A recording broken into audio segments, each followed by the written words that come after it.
pahit diubah jadi manis. Saudara-saudara yang saya kasih dalam Tuhan, mari kita perhatikan ayat 25 dari bacaan kita bagian A. Di sana dikatakan Musa berseru-seru kepada Tuhan, dan Tuhan menunjukkan kepadanya sepotong kayu. Musa melemparkan kayu itu ke dalam air, lalu air itu menjadi manis. Musa berseru-seru. Bapak, Ibu, saudara-saudara yang saya kasihi di dalam Tuhan, kita harus jujur mengakui bahwa setiap kali kita menghadapi tekanan, setiap kali kita menghadapi kepahitan-kepahitan dalam hidup, penderitaan, sudahlah kita akan pasti berteriak atau berseru. Ada teriakan minta tolong, karena kita membutuhkan pertolongan. Tetapi ada juga teriakan yang menyerukan laknat, karena menganggap bahwa penderitaan itu tak pantas untuk dialami. Ada dua seruan yang tergambar dari bacaan kita ini, yakni seruan umat dan seruan Musa. Seruan umat menunjukkan karakter mereka yang marah karena keadaan,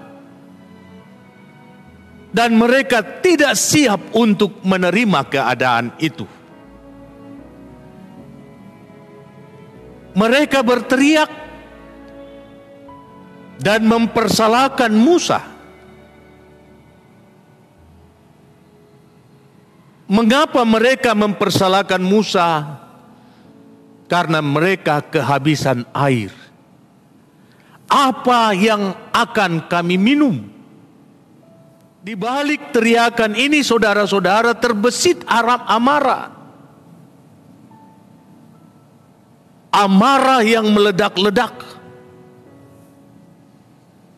yang digambarkan dari ayat sebelumnya. Maka bersungut-sungutlah bangsa itu.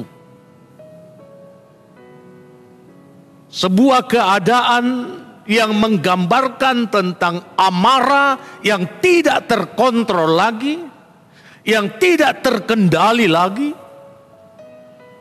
dan itu dialamatkan kepada orang tertentu yang telah membawa mereka keluar dari zona nyamannya, masuk ke dalam keadaan yang tidak nyaman, dan itu dipandang bahwa Musa lah biang keroknya. Menghadapi kenyataan seperti ini, saudara-saudara, Musa memilih cara yang lain, cara yang berbeda. Mempersalahkan keadaan tidak akan menyelesaikan masalah. Mempersalahkan orang-orang lain tidak menyelesaikan masalah. Justru masalah akan semakin runyam. Menjadikan orang lain sebagai kambing hitam bukanlah solusi. Justru menimbulkan persoalan yang baru. Karena itu Musa pun berseru. Musa pun berteriak. Tetapi teriakannya itu dialamatkan kepada Tuhan. Teriakannya itu disampaikan kepada Tuhan. Sebab Musa tahu bahwa Tuhan sajalah yang dapat memberikan jalan keluar dari masalah ini. Tentu ada dasarnya, ada alasannya. yakni ada pada ayat yang ke-22. Peristiwa laut berau. Tidakkah di tempat ini hal yang sama terjadi? Umat berseru-seru, berteriak-teriak, dan semuanya itu dialamatkan kepada Musa sebagai biang kerok yang mengantar bangsa itu di ambang kematian. Lalu Musa memilih jalan yang berbeda, mengarahkan pandangannya kepada Tuhan, mengalamatkan seluruh seruannya itu kepada Tuhan. Dan dengan keyakinannya yang begitu kuat, ia berkata, sekarang lihatlah tangan Tuhan akan bekerja untuk menyelamatkan umatnya. Tentu dalam perkara yang sama, ketika mereka sudah melakukan perjalanan dari tepi laut Teberau, menyusur padang gurun Sur hingga tiba di Marah, di mana mereka kehabisan air. Di tempat ini saudara-saudara, mereka memang mendapatkan sumber mata air, tetapi mata air itu tidak bisa dinikmati. Karena apa? Rasanya pahit. Sesuatu yang pahit bagi orang-orang Yahudi dianggap sebagai racun.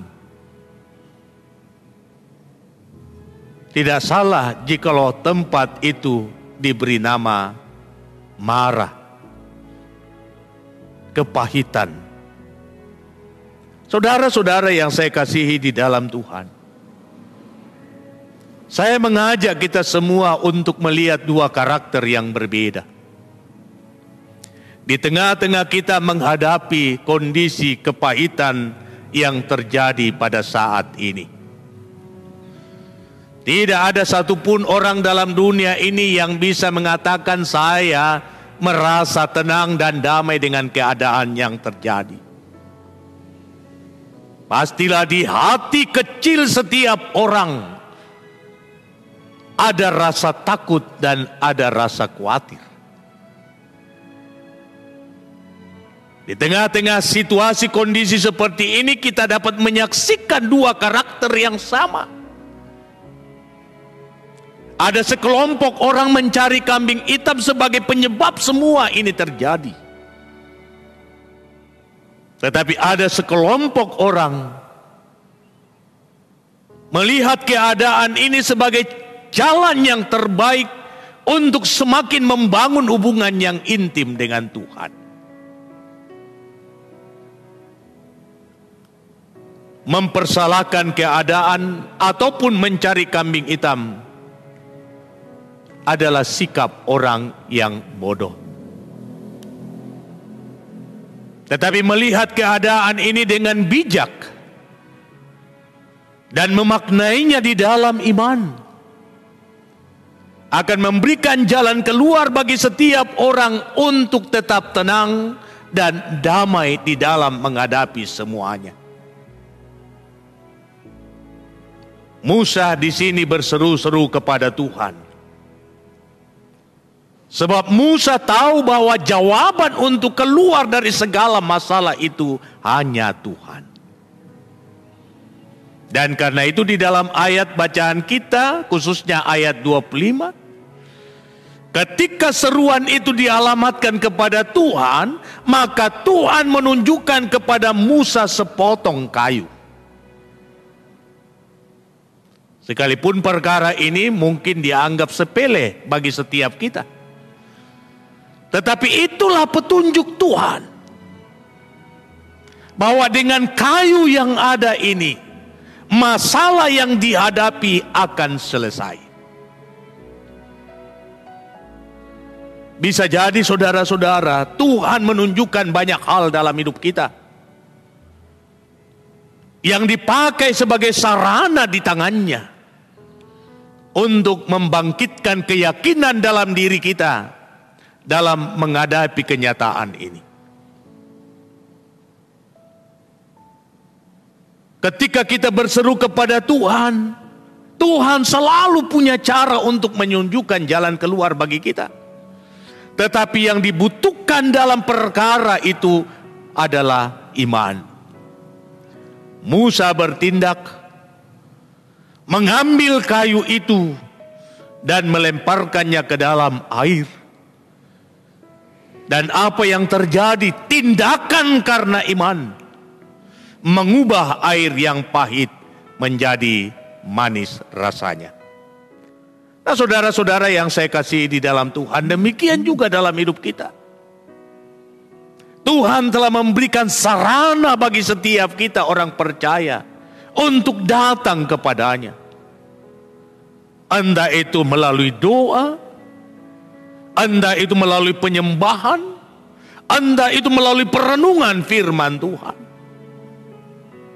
Inilah yang Tuhan tunjukkan kepada kita untuk menghadapi masalah yang terjadi. Tetapi semua sarana itu harus kita sambut dalam keyakinan, dalam iman. Tanpa percaya bahwa doa kita didengar oleh Tuhan, maka kita tidak akan pernah merasa tenang. Tanpa percaya bahwa penyembahan kita diterima oleh Tuhan, maka hidup kita akan terus berada di dalam kebimbangan dan kita tidak akan pernah tenang dalam menjalani hidup. Tanpa percaya bahwa firman Tuhan adalah ya dan amin, maka situasi dan kondisi tidak akan pernah berubah. Jadi perlu kita membangkitkan iman dalam diri kita semua, bahwa inilah sarana yang Tuhan berikan kepada saya untuk saya manfaatkan dan saya lakukan di dalam iman.